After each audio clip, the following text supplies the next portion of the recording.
Hello guys, আশা করি তোমরা সকলে ভালো আছো। আমরা ভোক্যাব বুস্টারের একটা সিরিজ করছি সিনোনিম এবং অ্যান্টোনিমের জন্য। ভোক্যাব বুস্টারের এখনো পর্যন্ত আমি 3টে ক্লাস করিয়েছি। আজ থেকে ওয়ান ওয়ার্ড সাবস্টিটিউশন এবং ইডিয়ামের জন্য নতুন একটা সিরিজ স্টার্ট করছি, ভোক্যাব ক্যাপসুল। ভোক্যাব বুস্টার এবং ভোক্যাব ক্যাপসুলের প্রতিটা ক্লাস তোমরা যদি দেখো তাহলে মোটামুটি ভোকাবুলারি নিয়ে তোমাদের আর কোনো অসুবিধা থাকবে না। তাই এই দুটো সিরিজের প্রতিটা ক্লাস অবশ্যই দেখবে। তোমাদের মধ্যে আমাকে একজন রিকোয়েস্ট করেছিল ব্ল্যাক বুকের থেকে ভোক্যাবস করানোর জন্য। তো ব্ল্যাক বুকই বলো বা কিরণ পাবলিকেশনই বলো বা এমবি পাবলিকেশনই বলো, সমস্ত এই ধরনের বইতে কিন্তু প্রিভিয়াস ইয়ারের ভোকাবুলারি দেওয়া থাকে। আর আমি এই দুটো সিরিজ অর্থাৎ ভোক্যাব বুস্টার এবং ভোক্যাব ক্যাপসুলে যে ভোক্যাবগুলো করাচ্ছি বা করাবো সেগুলো কিন্তু প্রিভিয়াস ইয়ারেরই ভোক্যাব। তাই শুধু আমার এই দুটি সিরিজ যদি তোমরা ফলো করো তাহলে তোমাদের ভোকাবুলারি নিয়ে আর কোনো সমস্যা থাকবে না। তো চলো আজকের ক্লাসের প্রথম প্রশ্ন দেখো। প্রথমে যেটা করতে হবে ওয়ান ওয়ার্ড সাবস্টিটিউশন। তো ওয়ান ওয়ার্ড সাবস্টিটিউশনের প্রথম প্রশ্ন হচ্ছে gradual recovery of health and strength, এটার ওয়ান ওয়ার্ড সাবস্টিটিউশন বলতে হবে gradual recovery of health and strength, অর্থাৎ ধীরে ধীরে স্বাস্থ্য সবলতা ফিরে পাওয়া, ধীরে ধীরে শক্তি সামর্থ্য ফিরে পাওয়া। এটার ওয়ান ওয়ার্ড কি হবে? কনভ্যালেসেন্স, পোটেন্সি, বেনিফ্যাকশন, রিজুভিনেশন। তো ধীরে ধীরে শক্তি সামর্থ্য ফিরে পাওয়া, সবলতা, স্বাস্থ্য ফিরে পাওয়া, এটার ওয়ান ওয়ার্ড সাবস্টিটিউশন হয়ে যাবে কনভ্যালেসেন্স। কনভ্যালেসেন্স মানে ধীরে ধীরে শক্তি সামর্থ্য সবলতা স্বাস্থ্য ফিরে পাওয়া, gradual recovery of health and strength. Option 1 হয়ে যাবে কোশ্চেন নাম্বার 1 এর কারেক্ট আনসার, কনভ্যালেসেন্স। আচ্ছা, পোটেন্সি, বেনিফ্যাকশন, রিজুভেনেশন, এগুলোর মানে কি? পোটেন্সি মানে হচ্ছে কোনো কিছুর শক্তি বা ক্ষমতা, তাকে বলা হচ্ছে পোটেন্সি। বেনিফ্যাকশন মানে হচ্ছে কাউকে কিছু দান করা বা কারোর উপকার করা, সেটাকে বলা হয় বেনিফ্যাকশন। আর রিজুভেনেশন অর্থাৎ পুনরায় শক্তি ফিরে পাওয়া, কোনো কাজ করার পর, কোনো কিছু করার পর আবার সতেজতা ফিরে পাওয়া, রিফ্রেশ হয়ে যাওয়া, সেটাকে বলা হচ্ছে রিজুভেনেশন। এখানে কারেক্ট আনসার হচ্ছে অপশন 1। অপশন 1 কনভ্যালেসেন্স হয়ে যাবে এখানে correct answer. Next question number 2, loss of memory এর ওয়ান ওয়ার্ড কি বলতে হবে? লস অফ মেমোরি অর্থাৎ স্মৃতি হারিয়ে যাওয়া, স্মৃতিশক্তি হারিয়ে যাওয়া, এটাকে ওয়ান ওয়ার্ড বা এক কথায় কি বলে? এটাকে এক কথায় বলে অ্যামনেজিয়া। অ্যামনেজিয়া। অপশন 2 হয়ে যাবে এখানে কারেক্ট আনসার। এখানে কারেক্ট আনসার হয়ে যাবে অপশন 2। আচ্ছা, অ্যামব্রোসিয়া মানে কি? অ্যামব্রোসিয়া মানে হচ্ছে ঈশ্বরের জন্য যে খাবার বা পানীয় রাখা হয় সেটাকে বলা হয় অ্যামব্রোসিয়া। ইনসমনিয়া মানে হচ্ছে রাত্রিবেলা ঘুম না আসা, সেটাকে বলা হয় ইনসমনিয়া। আর ফরগেটিং মানে কোনো কিছু ভুলে যাওয়া। তাহলে লস অফ মেমোরি বা স্মৃতি হারিয়ে যাওয়া, এটার কারেক্ট ওয়ান ওয়ার্ড হয়ে যাচ্ছে কি? অ্যামনেসিয়া, যেটা অপশন নাম্বার 2 তে রয়েছে। অ্যামনেসিয়া অপশন নাম্বার 2 তে রয়েছে। নেক্সট কোয়েশ্চেন নাম্বার 3 বলতে হবে list of issues to be discussed at a meeting. যে ইস্যুগুলো কোনো একটা মিটিংয়ে আলোচনা করতে হবে, সেই ইস্যুগুলোর একটা যদি আমি একটা তালিকা তৈরি করে নিই, লিস্ট বানিয়ে নিই, সেটাকে এক কথায় কি বলা হবে? শিডিউল, অ্যাজেন্ডা, টাইম টেবিল নাকি প্ল্যান? আচ্ছা, এখানে দেখো শিডিউল মানে কি?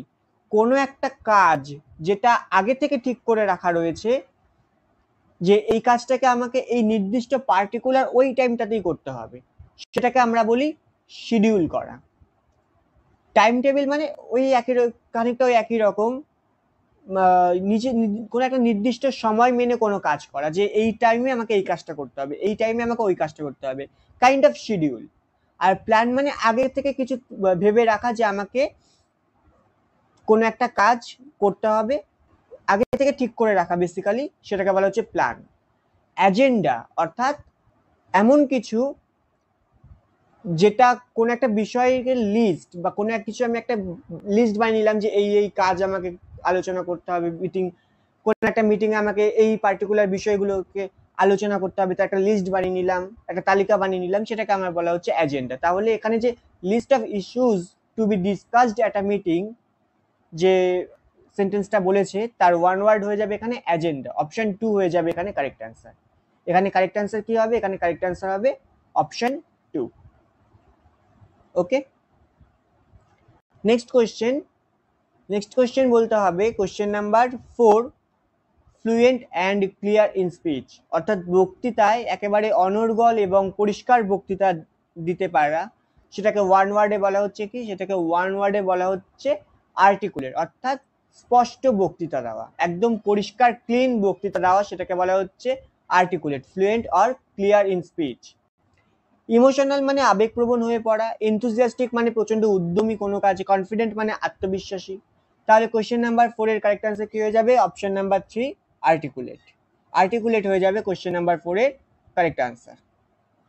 নেক্সট কোয়েশ্চেন বলতে হবে government by a few people, এটাকে ওয়ান ওয়ার্ডে কি বলা হয়? Government by a few people মানে কোন একটা সরকার কিছু সংখ্যক মানুষের দ্বারাই পরিচালিত হচ্ছে, এটাকে কি বলা হয়? এটাকে বলা হয় অলিগার্কি।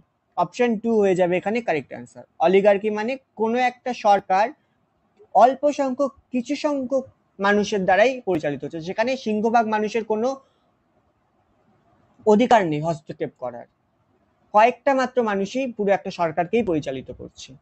অ্যারিস্টোক্রেসি মানে কি? অ্যারিস্টোক্রেসি মানে হচ্ছে সমাজের সম্ভ্রান্ত মানুষজন যারা, তাদের দ্বারা সরকার পরিচালিত হওয়াকে বলা হয় aristocracy.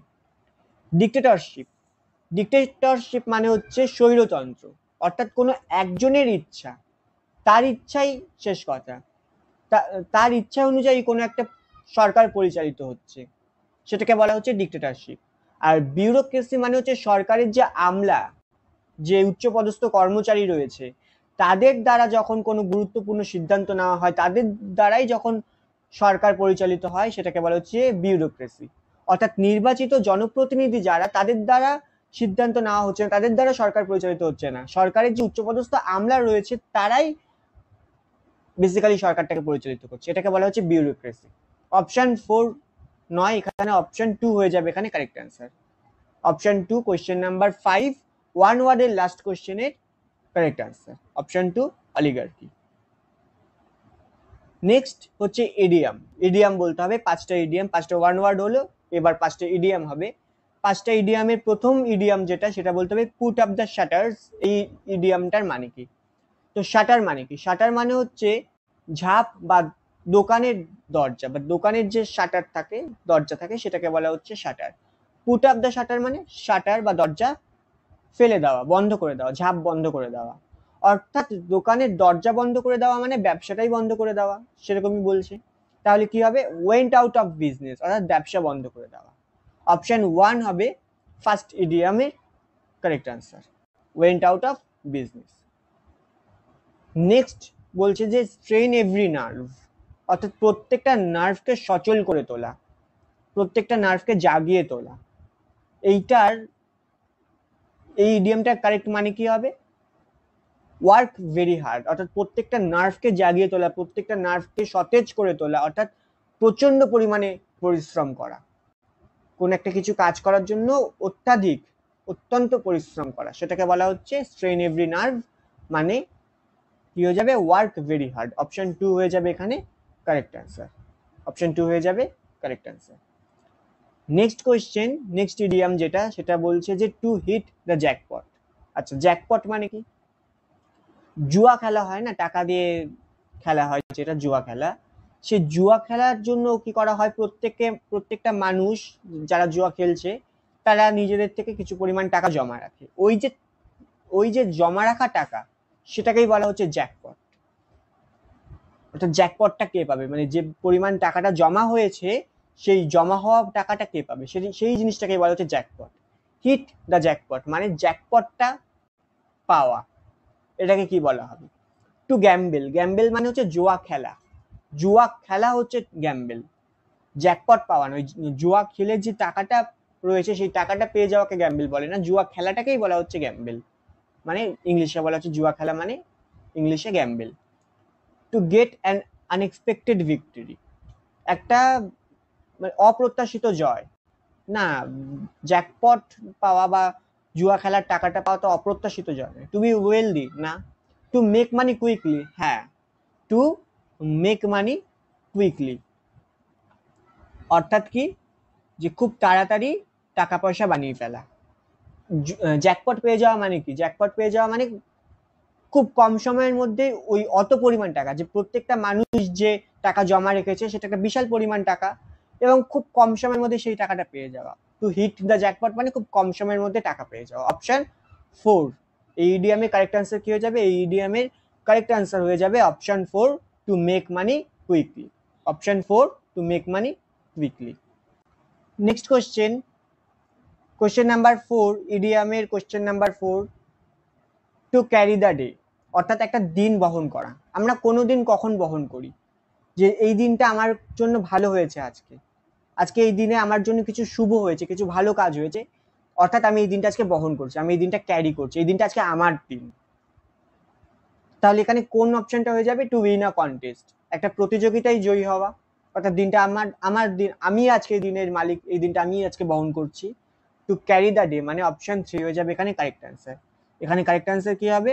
Option 3, to win a contest.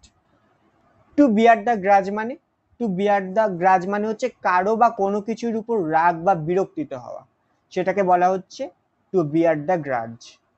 Grudge মানে বেসিক্যালি কারোর উপর রেগে যাওয়া। তাহলে টু ক্যারি দ্য ডে এর কারেক্ট অ্যান্সার কি হচ্ছে? টু উইন আ কন্টেস্ট, যেটা অপশন নাম্বার 3 তে আছে।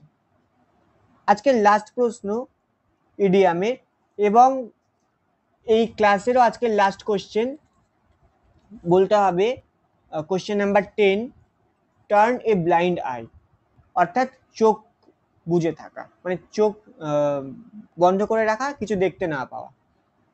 টার্ন এ ব্লাইন্ড আই অর্থাৎ কোনটা হবে? Not able to see the obvious truth, আসল সত্য যেটা সেটা দেখতে না পাওয়া। Hide the ugly truth from someone, কারোর থেকে কোনো কুৎসিত বা খারাপ সত্যকে, কঠিন সত্যকে লুকিয়ে রাখা। প্রিটেন্ড নট টু নোটিস, ভান করা, কোনো কিছু দেখতে না পাওয়ার ভান করা। Stay away from bad habits, কোনো খারাপ অভ্যাস থেকে দূরে থাকা। কোনটা হয়ে যাবে কারেক্ট অ্যান্সার? কারেক্ট অ্যান্সার এখানে হয়ে যাবে option 3, pretend not to notice. Blind I অর্থাৎ চোখ বন্ধ করে রাখা। চোখ বন্ধ করে রাখা মানে কি? আমি কি অক্ষম যে আমি আসল সত্য যেটা সেটা দেখে কি অক্ষম? না, আমি তো ব্লাইন্ড নই, আমি চোখ বন্ধ করে রয়েছি, অর্থাৎ আমি দেখতে চাইছি না আসলে সত্যটা যেটা সেটা আমি দেখতে চাইছি না, আসলে কি হয়েছে সেটা আমি নোটিস করতে চাইছি না, আমি ভান করছি যে কিছু একটা ঘটছে কিন্তু সেটা আমি না দেখার ভান করছি, অর্থাৎ pretend not to notice. Option 3 হয়ে যাবে কোশ্চেন নাম্বার 5, ইডিয়ামের কোশ্চেন নাম্বার 5 এবং ক্লাসের কোশ্চেন নাম্বার 10 এর correct answer. Pretend not to notice, option 3 হয়ে যাবে এখানে কারেক্ট অ্যান্সার। ওকে, তো এই ছিল আজকের ক্লাসের টোটাল 10খানা কোশ্চেন, 5টা ওয়ান ওয়ার্ড এবং 5টা ইডিয়ামের। থ্যাংক ইউ ক্লাসটি দেখার জন্য। ক্লাসটি ভালো লাগলে অবশ্যই লাইক করো, শেয়ার করো বন্ধুদের সঙ্গে, এবং সাবস্ক্রাইব করে পাশে থাকা বেল আইকনটি প্রেস করে দাও। কেমন লাগলো ক্লাসটি সে সম্পর্কে তোমার ফিডব্যাক অবশ্যই কমেন্ট বক্সে লিখে জানাও। Thank you.